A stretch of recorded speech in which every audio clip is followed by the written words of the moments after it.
За манай Хангайн бүс нутаг Баян-Онгор, Өвранга, Аранга аймгаас бас Аранга аймаг бол одоо бас Монгол төрийн голомт нутаг.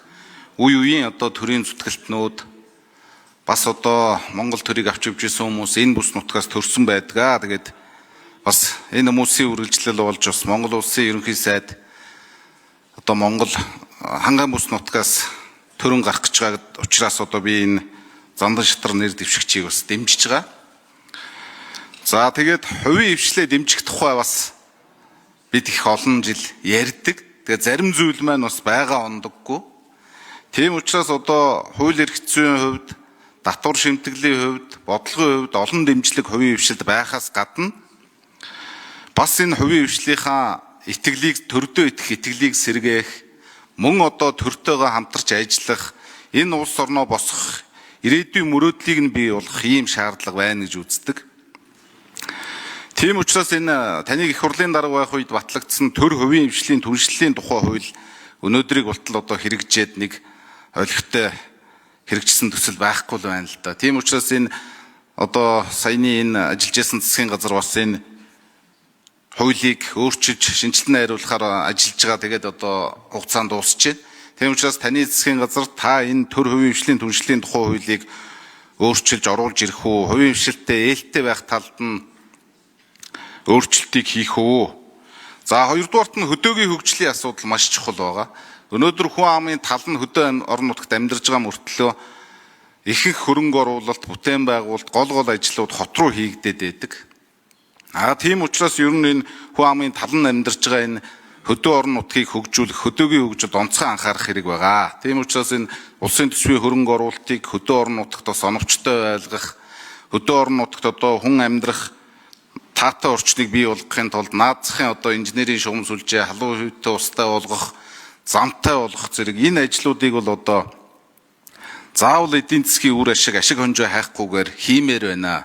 Тэгэхгүй бол зарим том бүтээн байгуулалт зарим ажлыг ярихаар эдийн засгийн үр ашиг хонжоо яриад идэг. Үнэхээр энэ Монголын өргөн удам нутагт дархан суурьшиж байгаа монголчуудыг нутагтаа аятаа төгтөө амьдрах орчныг бүрдүүлэхэд бол ашиг гарахгүй нь ойлгомжтой. Тийм учраас энэ нийгмийн ач холбогдлоо бодоод энэ том ажлуудыг хийх ёстой гэж бодож байна.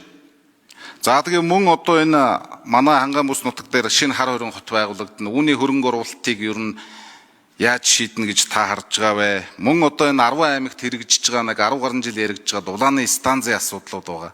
Эдгээрийг нэг та ерөнхий сайд тусан дээрээ шийдээд дуусгаад ажил болгоод өгөөрэй гэж хүсье. За тэгээ танд амжилт хүсье. За хариулт өгье. Нэр дэвшигч.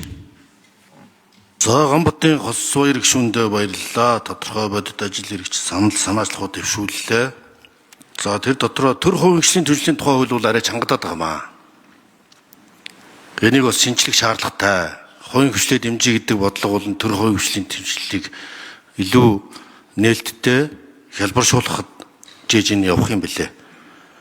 Одоо түүнчлэн хувийн хвшлийн хийх боломжтой ажлыг төр хийхгүй байх зарчим баримтлах шаардлагатай. Төрийн зарим үйлчлэгээний чиг үүргийг хувийн хвшил шилжүүлэх шаардлагатай. Мэргэжлийн холбоодоор гүйцэтгүүлэх шаардлагатай. Эдийн засгт хувийн хвшлийн оролцоог тэгж нэмэгдүүлэх шаардлагатай.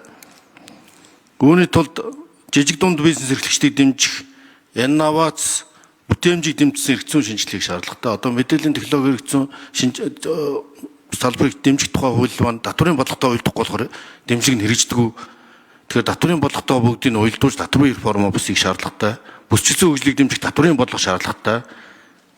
Мөнгөний бодлого бүсчилсэн хөгжлийн бодлогоос дэмжих шаардлагатай. Ингэжээж Хангайн бүс одоо Харангаа аймгийн аялал жуулчлал тэр хөгжлийн алтан гурвалж ингээд байгаа 3 аймаг дамжсан дид бүтэц аялал жуулчлалын бодлого бол хэрэгжижээж Хангайн бүс бол бас шин суурьшлийн бүс түүх, соёл, археологийн том төв утгаараа болж иж Улаанбаатарын төвлөрөл саарж улс орны нөгөө Улаанбаатар руу сулах гээд байгаа энэ нэг тэмдэглэгийн таталцлыг шин төв болгож хөгжүүлэхэд бүхий л утгаараа бас Хангайн бүс чухал үүрэг гүйцэтгэх ёстой.